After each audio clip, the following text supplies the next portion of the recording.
नमस्कार दोस्तों, स्वागत है आपका अपने YouTube channel study easy code में। दोस्तों, सैमसंग जो कि एक साउथ कोरियन की कंपनी है, वर्ल्ड में अपना एक काफ़ी अहम छाप छोड़ती चली आ रही है। इसके फैक्ट्रीज लगभग दुनिया के हर देशों में फैले हुए हैं। अगर हम बात को देखें तो भारत कहीं ना कहीं सैमसंग के लिए एक मैन्युफैक्चरिंग हब उभर कर आ रहा है। जो गवर्नमेंट की फेवरेबल पॉलिसी है, कहीं ना कहीं सैमसंग इंडस्ट्री को भारत में बढ़ावा दे रही है।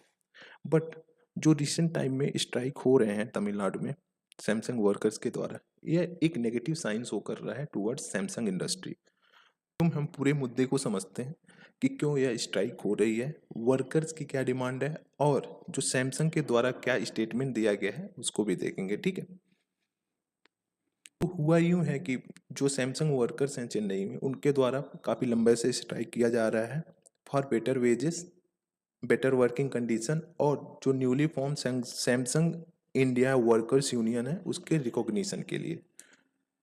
अगर हम देखें तो लगभग 1200 वर्कर्स स्ट्राइक कर रहे हैं सितंबर 9 से ही एट पेरुम्बुदूर या तो पेरुम्बुदूर, उनकी जो डिमांड है उसको पूरा किया जाए। ठीक है, हालांकि तमिलनाडु गवर्नमेंट ने बातचीत करवाई बिटवीन वर्कर्स और जो सीनियर मिनिस्टर थे, जैसे लेबर मिनिस्टर हो गए, एमएसएमई मिनिस्टर हो गए और इंडस्ट्री मिनिस्टर हो गए साथ। बट इसका रिजल्ट ये हुआ कि जो डिमांड था वेज इंक्रीज और एडिशनल बेनिफिट का, उसे तो एक्सेप्ट कर लिया गया, बट जो कोर इशू था वह अभी भी रिकॉग्नाइज नहीं किया। बातचीत के बावजूद भी तमिलनाडु पुलिस ने जो वर्कर्स स्ट्राइक पर थे उन सबको पीटा। उसकी वजह से स्ट्राइक इफेक्ट अदर सेक्टर्स पे देखने को मिला है। ठीक है, have ripple effect on other sectors as well. जब हम बात करते हैं तमिलनाडु की, तो तमिलनाडु एक इन्वेस्टर फ्रेंडली स्टेट माना जाता है। बट जो रिसेंट स्ट्राइक्स हो रहे हैं, इसका इम्पैक्ट कहीं ना कहीं हमें जो तमिलनाडु की गवर्नमेंट है उस पर भी देखने को मिल रहा है, जिसकी वजह से बहुत सारी समस्याओं को उन्हें सामना करना पड़ रहा है। ठीक है, अगर हम वर्कर्स के प्रॉब्लम को देखें तो उनके द्वारा बताया गया है कि उनकी वेजेस में कोई इंक्रीमेंट नहीं हो रहा है, जबकि सैमसंग इंडिया ह्यूज प्रॉफिट कर रही है। ठीक है, Samsung India earning huge profit. कुछ का कहना है कि वह मोर देन 10 ईयर से जॉब कर रहे हैं, बट स्टिल उनकी जो सैलरी है वह बिलो 25,000 पर मंथ है, जो कि उनकी जो एक्सपेंसेस है उसको मीट नहीं कर पा रही हैं, जिसकी वजह से उनको कई सारी समस्याओं का सामना करना पड़ रहा है। और साथ ही साथ वर्कर्स ने यह भी बताया कि उनकी जो वर्किंग आवर्स है वह काफ़ी लॉन्ग है, मतलब more than 10 to 12 hours per day की शेड्यूल को काफ़ी हेक्टिक बना देती है। उनको हार्डली 10 से 15 मिनट का ब्रेक मिलता है, जिसकी वजह से उनको कई सारी समस्याओं का सामना करना पड़ता है, जैसे फिजिकल एलिमेंट हो गया। जो सैमसंग इंडियाज वर्कर यूनियन है उसके द्वारा 7 आवर्स वर्किंग डेज और 5 डेज वर्क अ वीक की डिमांड की गई है।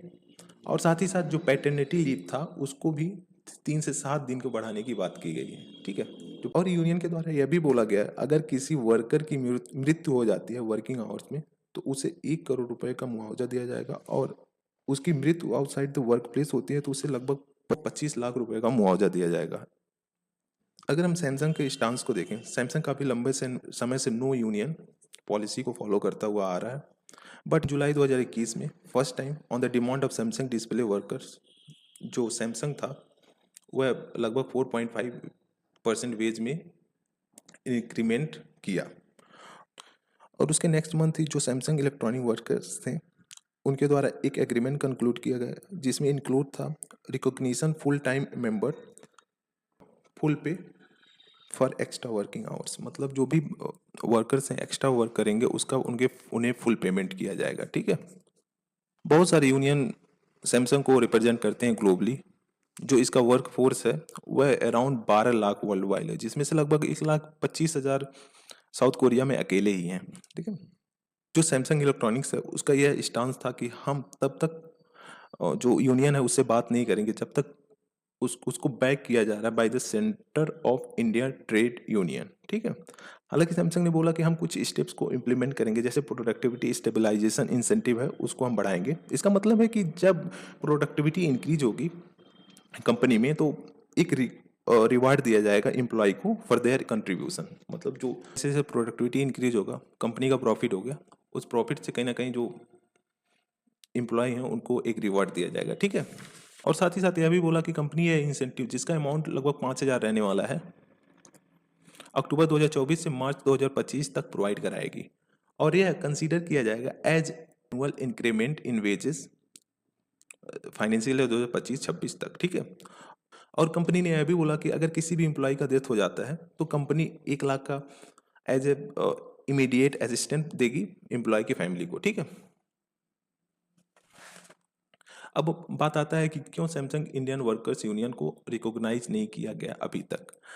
अगर हम 1926 ट्रेड यूनियन एक्ट को देखें तो यह गवर्न करता है registration of workers union. Act के तहत रजिस्ट्रार ऑफ ट्रेड यूनियन या labour commissioner of state consider करेंगे एप्लीकेशन रिलेटेड टू रजिस्ट्रेशन और साथ ही साथ जो उसके ऑब्जेक्शन है उसको भी एग्जामिन करेंगे। जैसे जो भी ट्रेड यूनियन से रिलेटेड ऑब्जेक्शंस रहेगा उसको भी इनके द्वारा कंसीडर किया जाएगा, ठीक है। जो अभी रिसेंट मतलब जो अक्टूबर 1 की हियरिंग हुई, तमिलनाडु लॉयर थे जो रिप्रेजेंट कर रहे थे लेबर कमिश्नर को, कहा कि सैमसंग मैनेजमेंट जो है उसने ऑब्जेक्शन किया है using Samsung name in Samsung India workers union.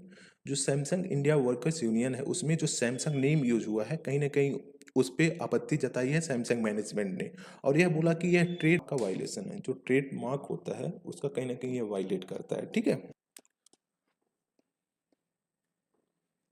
अब बात आती है कि क्यों आखिरकार सैमसंग यूनियन इतना परेशान रिकॉग्निशन को लेकर। तो बात यह है कि अगर यूनियन को रजिस्ट्रेशन ग्रांट कर दिया जाता है तो जो ट्रेड यूनियन एक्ट में कुछ प्रोटेक्शन की बात की गई है उसको प्रोवाइड किया जा सकेगा और साथ ही साथ यूनियन को इम्यूनिटी प्रोवाइड किया जाएगा फ्रॉम सिविल और क्रिमिनल एक्शन जो है ड्यूरिंग स्ट्राइक उससे, ठीक है। जो सिविल एंड क्रिमिनल एक्शन है उससे उनको प्रोटेक्शन प्रोवाइड किया जाएगा, ठीक है।